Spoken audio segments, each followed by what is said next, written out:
Bilingual study official channel में आपका most welcome है। जी हाँ दोस्तों, क्लास 12th के म्यूजिक का VVI ऑब्जेक्टिव्स लेकर के मैं एक बार फिर उपस्थित हूँ। अगर आपको वीडियो पसंद आए तो लाइक कमेंट शेयर करना ना भूलें। तो भारतीय संगीत के सबसे प्राचीन ग्रंथ का नाम क्या है?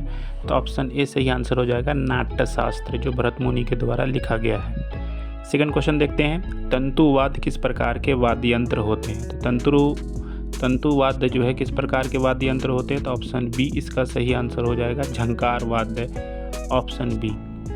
अगला क्वेश्चन देखते हैं। नेक्स्ट क्वेश्चन में क्या कह रहा है, सप्तक शब्द का क्या अर्थ होता है? जैसे सप्ताह आपने सुना होगा, उसी तरह सप्तक होता है, 7 स्वरों को ही सप्तक कहा जाता है। तो ऑप्शन ए इसका करेक्ट आंसर होगा। नेक्स्ट क्वेश्चन देखते हैं। नेक्स्ट क्वेश्चन में क्या कह रहा, राग यमन में किस वादी स्वर का प्रयोग होता है? तो राग में 2 तरह के स्वर होते हैं, वादी और संवादी। तो यहाँ सही आंसर हो जाएगा आपका ऑप्शन सी प, यानी पंचम। इसका संवादी क्या होता है आप कमेंट करके बता सकते हैं। 3 ताल में कितने मात्राएं होती है? तो 3 ताल में आपको पता होगा 3 ताली 1 खाली होता है और 16 मात्राएं होती हैं। कितने विभाग होते हैं इस बात को आप कमेंट करके ज़रूर बताएं। अगला क्वेश्चन देखते हैं, भारतीय संगीत में राग क्या होता है? तो भारतीय संगीत में राग क्या होता है? विशिष्ट स्वर क्रम, यानी ऑप्शन डी जो है यहाँ आपका बिल्कुल सही आंसर हो जाएगा। अगला क्वेश्चन देखते हैं। क्वेश्चन नंबर 7 में क्या कहा जा रहा है, अवरोह का अर्थ क्या होता है? संगीत में 2 तरह होता है, आरोह और अवरोह। तो स्वरों का उत्थान आरोह कहलाता है, जबकि स्वरों का अवतरण यानी स्वरों का नीचे उतरना वो क्या कहलाता है? अवरोह कहलाता है। ऑप्शन बी सही हो जाएगा। राग भूपाली में कौन सा स्वर नहीं आता, यानी कौन सा स्वर वर्जित है, ये पूछा जा रहा है। तो म मध्यम जो है ये वर्जित है, ऑप्शन बी यहाँ पर करेक्ट आंसर हो जाएगा। नेक्स्ट क्वेश्चन देखते हैं, राग दरबारी किस समय गाया जाता है, यानी इनका गायन समय कब है? राग दरबारी का गायन समय कब है? तो इसका ऑप्शन हो जाएगा संध्या यानी शाम, ऑप्शन डी रात हो जाएगा।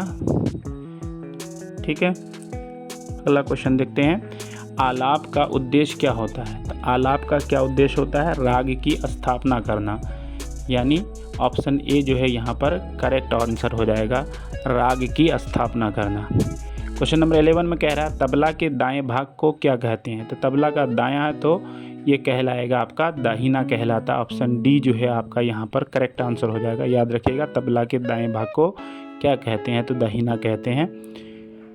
राग भैरव का वादी स्वर कौन सा है? अगला क्वेश्चन है, राग भैरव का वादी संवादी, वादी मतलब कप्तान जिसको मैं बोलता हूँ, सही आंसर हो जाएगा ऑप्शन ए रे ऋषभ जिस होता है वो इसका वादी होता है। संवादी आपको पता है तो कमेंट करके ज़रूर बताएं। राग में कितने प्रकार के स्वर होते हैं? तो राग में अगर पूछता है कि कुल स्वर कितने होते हैं तब आंसर 12 होता है, लेकिन स्वर पूछ रहा है तो यहाँ पर आंसर हो जाएगा 7, यानी ऑप्शन बी यहाँ पर करेक्ट आंसर है। क्वेश्चन नंबर 14 में कह रहा है, राग भैरवी में कौन सा स्वर शुद्ध होता है? तो शुद्ध स्वर पूछा जा रहा है और कोमल स्वर होता है। तो यहाँ पर ऑप्शन सी सही हो जाएगा, प पंचम जो है राग भैरवी में शुद्ध स्वर है। 15 नंबर में कह रहा है, तबला में कितने बोल होते हैं? तो तबला में बोल के बारे में पूछा जाता है। तो तबला में 8 प्रकार के बोल होते हैं, यानी ऑप्शन डी जो है यहाँ पर आपका राइट आंसर हो जाएगा। अगला क्वेश्चन देखते हैं। क्वेश्चन नंबर 16 में कह रहा है कि राग कल्याण का समय क्या है? तो राग कल्याण का समय क्या है ये पूछा जा रहा है। तो राग कल्याण का समय हो जाएगा, यानी गायन समय संध्या यानी शाम के समय, ऑप्शन सी जो है इसका करेक्ट आंसर हो जाएगा। अब देखते हैं क्वेश्चन नंबर 17 में क्या कह रहा है कि संगीत में गमक का क्या अर्थ है? तो गमक का अर्थ है स्वर का कंपन, यानी ऑप्शन सी जो है यहाँ पर आपका बिल्कुल सही हो जाएगा।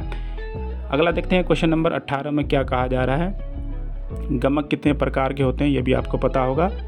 अगर आपको पता है गमक कितने प्रकार के होते हैं तो कमेंट करके ज़रूर बताएं। तो अगला क्वेश्चन देखते हैं, क्वेश्चन नंबर 18 हो जाएगा आपका।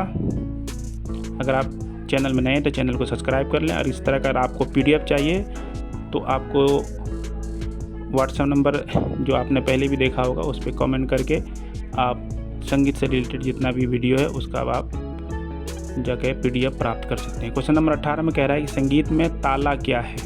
ताला या ताल क्या है? तो संगीत में जो है ताला या ताल जो है ये क्या है आपका? तो लय है, ऑप्शन डी यहाँ पर बिल्कुल सही हो जाएगा। क्वेश्चन नंबर 19 में देखते हैं क्या कह रहा है, सप्तक के बीच के स्वर को क्या कहते हैं? तो सप्तक 3 प्रकार का होता है, आपने पढ़ा होगा, मंद्र सप्तक, तार सप्तक और मध्यम सप्तक। तो बीच के स्वर को क्या कहते हैं? तो मध्यम कहते हैं, ऑप्शन बी जो है आपका बिल्कुल सही है। अगला देखते हैं लास्ट क्वेश्चन आज का। अगर आपको इसी तरह का वीडियो चाहिए तो हमारे चैनल के साथ जुड़ें और इस तरह का रोचक वीडियो आप प्राप्त कर सकते हैं। इसके साथ साथ PDF भी आपको अवेलेबल कराया जाएगा। तो राग यमन का अवरोह कौन सा है? तो राग यमन में याद रखना है कि गौ वर्जित होता है, इसलिए सा रे म प ध नि सा यानी ऑप्शन बी जो है इसका करेक्ट आंसर होगा। तो चलिए यहीं पर वीडियो समाप्त होता है। बाइलिंगुअल स्टडी में जुड़ने के लिए आपका धन्यवाद। अगर इसी तरह का और भी वीडियो चाहिए तो आप कमेंट करके ज़रूर बताएं।